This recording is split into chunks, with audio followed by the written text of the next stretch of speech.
Hello बच्चों, कैसे हैं आप सब। तो बच्चों मैं उम्मीद करता हूं कि इलेक्ट्रिसिटी चैप्टर के जो टॉपिक्स अभी तक हमने कवर किए हैं और जिस तरीके से हमने न्यूमेरिकल्स किए हैं, मैं उम्मीद करता हूं आप लोगों ने अपने एंड से भी अभी तक बिल्कुल अच्छे तरीके से प्रैक्टिस कर ली होगी। ठीक है बच्चों, तो एक आखिरी टॉपिक इस चैप्टर का है, वो है heating effect of electric current. तो जरा हम लोग heating effect of electric current के बारे में भी सीख लेते हैं। आज का जो लेक्चर है उसमें मैं आपको heating effect of electric current के कॉन्सेप्ट और उसके मैथमेटिकल फॉर्मूले के बारे में बताऊंगा। और जो नेक्स्ट लेक्चर हमारा है उस लेक्चर में बच्चों हम लोगों ने इसके कुछ न्यूमेरिकल्स करने हैं। तो आज का लेक्चर भी इंपॉर्टेंट है और जो नेक्स्ट लेक्चर है वो लेक्चर भी इंपॉर्टेंट है, क्योंकि इस चैप्टर से न्यूमेरिकल्स तो आते ही आते हैं। कौन से टॉपिक से आ जाए कुछ कह नहीं सकते, इसलिए हमें अपनी तरफ से सारे टॉपिक्स क्लियर करना है। ठीक है, तो चलिए heating effect of electric current हम लोग पढ़ते हैं। बच्चों देखिए, आप लोग जानते हैं कि अगर किसी भी एक इलेक्ट्रिक सर्किट में हम लोग को इलेक्ट्रिकल एनर्जी की जरूरत पड़ती है, तो उस इलेक्ट्रिकल एनर्जी का जो सोर्स है वो एक बैटरी या फिर एक सेल होता है, जो आप कहते हैं। ठीक है, एक बैटरी या सेल जो है it is source of electrical energy in electric circuit.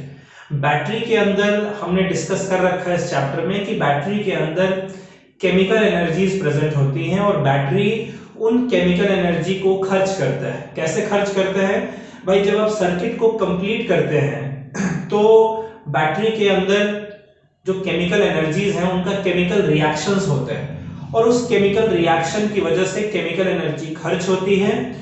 उस केमिकल एनर्जी को खर्च करके बैटरी का काम होता है सर्किट के अलग अलग पॉइंट पर अलग अलग पोटेंशियल क्रिएट करना। जब सर्किट के हर अलग अलग पॉइंट पर अलग अलग पोटेंशियल होगा तो इसका मतलब कि सर्किट के किसी भी दो पॉइंट के बीच में कुछ ना कुछ पोटेंशियल डिफरेंस क्रिएट होगा बच्चों। और हम लोग जानते हैं कि अगर पोटेंशियल डिफरेंस बैटरी ने सर्किट में क्रिएट कर दिया है तो जो चार्जेस हैं वो हाई पोटेंशियल रीजन से लो पोटेंशियल रीजन की तरफ फ्लो करते हैं और ये जो फ्लो इलेक्ट्रिक चार्जेस का होता है ये इलेक्ट्रिक करंट कॉन्स्टिट्यूट कर देता है। राइट, हम लोगों ने यही सीखा है। तो भाई अगर आपको एक सर्किट में, जैसे जब आप सर्किट में रेजिस्टर लगाते हैं तो उन रेजिस्टर्स के अक्रॉस जो करंट है वो आपका फ्लो करता है। अगर आपको उस सर्किट में उन रेजिस्टर्स उन अप्लायंसेस के अक्रॉस एक कॉन्टिन्यूअस करंट को फ्लो कराना है तो बैटरी को कॉन्टिन्यूअसली अपनी एनर्जी को खर्च करना पड़ेगा, केमिकल रिएक्शंस करने पड़ेंगे, अपनी केमिकल एनर्जी को खर्च करना पड़ेगा। लेकिन सवाल एक उठता है बच्चों कि आखिरकार where is this chemical energy, where is this energy going, है ना, ये एनर्जी आखिरकार जा कहां रही है। ठीक है, मान लिया कि बैटरी ने केमिकल एनर्जी खर्च किया, खर्च करके करंट फ्लो कराया, लेकिन ये जो एनर्जी जो हम जनरेट कर रहे हैं करंट के फॉर्म में, आखिरकार ये एनर्जी हमारी जा कहां रही है। अगर सर्किट में अगर ये एनर्जी खत्म नहीं होती तो बैटरी को कुछ समय के बाद और एनर्जी तो प्रोड्यूस करने की जरूरत नहीं पड़ती, करंट एनर्जी। तो आखिरकार ये एनर्जी हमारी जा कहां रही है, सबसे बड़ा सवाल ये उठता है। तो देखिए, किसी भी इलेक्ट्रिक सर्किट में हम लोग बहुत सारे इलेक्ट्रिकल अप्लायंसेस लगाते हैं। उन इलेक्ट्रिकल अप्लायंसेस में कुछ मैकेनिकल वर्क करने की जरूरत पड़ती है, तो जो करंट की जो एनर्जी है, बैटरी ने अपनी केमिकल एनर्जी यूज की, वो केमिकल एनर्जी अभी कन्वर्ट हो गई करंट के फॉर्म में, current is a form of energy, current energy के फॉर्म में कन्वर्ट हो गई। अब ये जो करंट एनर्जी है, चूंकि बैटरी में आपने सर्किट में आपने कुछ इलेक्ट्रिकल अप्लायंसेस लगा रखे हैं, इसीलिए ये जो करंट एनर्जी है इसकी कुछ एनर्जी, एक पार्ट ऑफ एनर्जी जो है वो मैकेनिकल एनर्जी में खर्च होती है। जैसे फैन को रोटेट कराना तो मैकेनिकल एनर्जी में खर्च हुई, मोटर को मूव कराना, ठीक है, वॉशिंग मशीन चलाना, फ्रिज चलाना, बल्ब ग्लो कराना, तो ये इन एनर्जीज के फॉर्म में करंट की एक पार्ट ऑफ एनर्जी जो है वो खर्च होती है। और बाकी जो एनर्जी बचती है वो सर्किट में, चूंकि रेजिस्टर प्रेजेंट है, चार्जेस के फ्लो को अपोज करेगा, इसलिए एक पार्ट ऑफ एनर्जी जो है बच्चों वो आपकी हीट एनर्जी के फॉर्म में लूज हो जाती है। यानी जो भी करंट के पास एनर्जी है उसका दो हिस्सों में बंटवारा हो रहा है। एक हिस्सा जहां पर कि मैकेनिकल वर्क इलेक्ट्रिकल अप्लायंसेस के ऊपर होता है, वहां एनर्जी खर्च होती है, और दूसरा हिस्सा सर्किट में जो रेजिस्टेंस है उन रेजिस्टेंस के अगेंस्ट चार्जेस को फ्लो कराने के लिए जो हीट एनर्जी के फॉर्म में एनर्जी यूज होती है। राइट। तो मान लीजिए कि अगर हमारे पास एक ऐसा इलेक्ट्रिक सर्किट है जिसमें जो कि प्योरली रेजिस्टिव है। जब मैं प्योरली रेजिस्टिव कह रहा हूं कि यानी कि उसमें सिर्फ और सिर्फ रेजिस्टर प्रेजेंट है, कोई दूसरा इलेक्ट्रिकल अप्लायंस प्रेजेंट नहीं है। तो अगर हमारे पास एक प्योरली रेजिस्टिव सर्किट होता है बच्चों, तो उस प्योरली रेजिस्टिव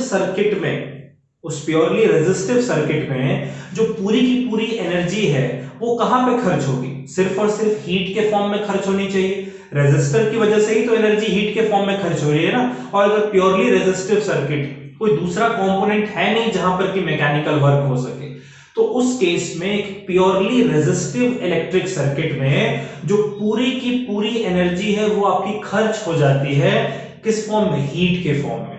ये जो इफेक्ट है कि सारी की सारी एनर्जी हीट के फॉर्म में खर्च हो रही है, इसे हम लोग heating effect of electric current कहते हैं। क्या कहते हैं बच्चों? इसे हम लोग heating effect of electric current कहते हैं।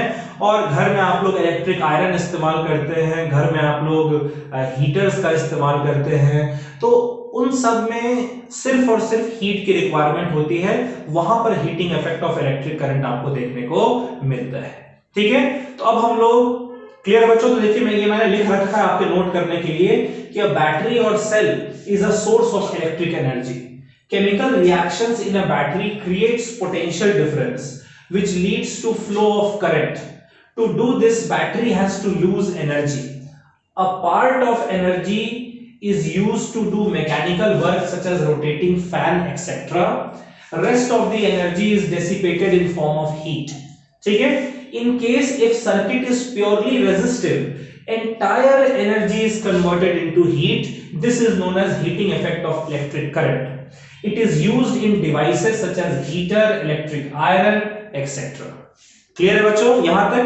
अब हम लोग कंसीडर करने जा रहे हैं कि हमारे पास एक सर्किट है, जिस सर्किट में एक बैटरी है जो कि V पोटेंशियल डिफरेंस क्रिएट कर रहा है, जिस वजह से एक I अमाउंट ऑफ चार्ज जो I अमाउंट ऑफ करंट जो वो T टाइम में फ्लो करता है। Q चार्ज T टाइम में फ्लो करते हैं, I करंट आपका फ्लो कर रहा है।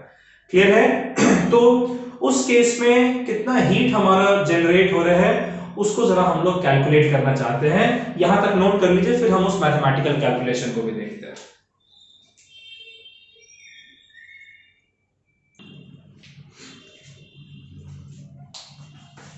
ठीक है बच्चों, तो हमने कंसीडर किया है कि हमारे पास एक इलेक्ट्रिक सर्किट है और इस इलेक्ट्रिक सर्किट में एक रेजिस्टर है जिसका रेजिस्टेंस कैपिटल R है।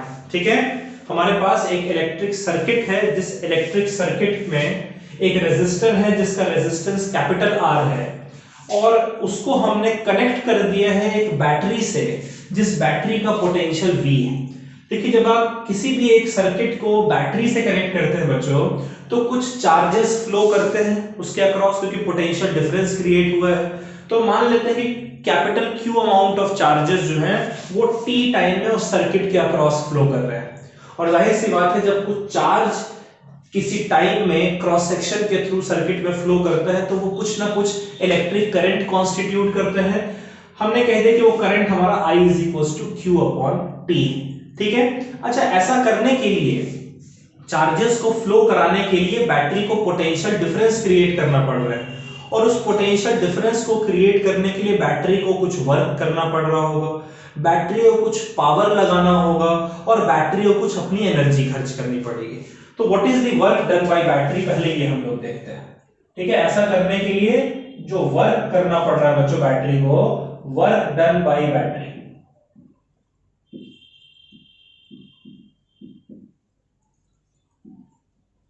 ठीक है, जो वर्क बैटरी को करना पड़ रहा है वो वर्क क्या होगा देखिएगा। देखिए, हमने पढ़ा है कि पोटेंशियल डिफरेंस होता है वर्क अपॉन चार्ज, होता है बच्चों। तो यहां से जो हमारा वर्क डन बाय बैटरी निकल कर आ रहा है, क्या वो V × Q के बराबर नहीं होगा? होगा। अच्छा, बैटरी ने वर्क किया, वर्क करने के लिए तो आपको फोर्स लगाना पड़ता है, और फोर्स लगाने के लिए आपके पास पावर चाहिए। तो पावर जो बैटरी को लगाना पड़ रहा है, पावर डिसिपेटेड बाय बैटरी। ठीक है, पावर जो बैटरी को खर्च करना पड़ रहा है, पावर डिसिपेटेड बाय बैटरी क्या है जरा देखते हैं। बच्चों हम जानते हैं पावर का फॉर्मूला हमने पढ़ा है वर्क अपॉन टाइम, ये हमने क्लास 9 में ही पढ़ा था ना, वर्क अपॉन टाइम पावर होता है। वर्क की जगह मैं लिख रहा हूं V into Q upon time T, ठीक है। इसे ऐसे लिख सकते हैं V into Q upon T लिख सकते हैं। तो यहां से बच्चों जो पावर निकल कर आ जाएगा, जो पावर निकल कर आ रहा है वो आ रहा है V इंटू आई के बराबर, क्योंकि Q अपॉन टी तो हमारा I के बराबर है। इतना पावर हमारा निकल कर आ गया। और जाहिर सी बात है जब आप पावर लगा रहे हैं, बैटरी को जब पावर लगाना पड़ रहा है, कुछ ना कुछ तो एनर्जी उसे डिसिपेट करनी पड़ेगी, कुछ एनर्जी खर्च करनी पड़ रही है। तो एनर्जी जो उसे खर्च करनी पड़ रही है वो एनर्जी डिसिपेटेड क्या होना चाहिए, वो एनर्जी डिसिपेटेड बच्चों, वो हमारा उस एनर्जी को किस फॉर्म में वो एनर्जी डिसिपेट हो रही है, हीट एनर्जी के फॉर्म में।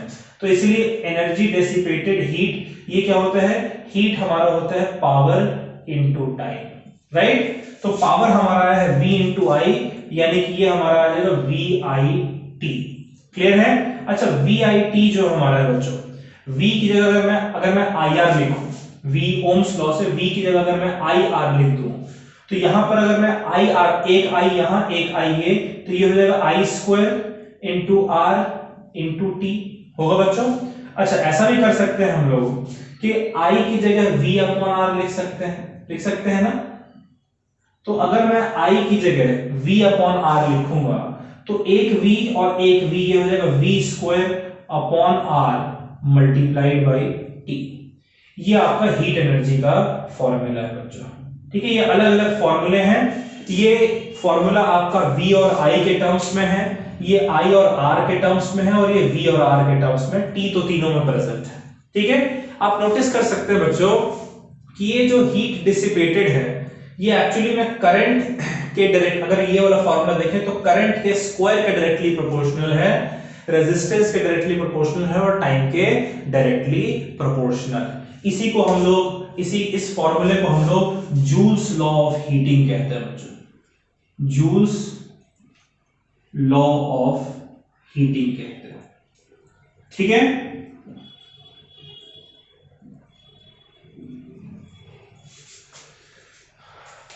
चलिए बच्चों इसको आप लोग नोट कर लीजिए, ठीक है। और आज का जो हमारा लेक्चर है वो यहीं पे समाप्त होता है।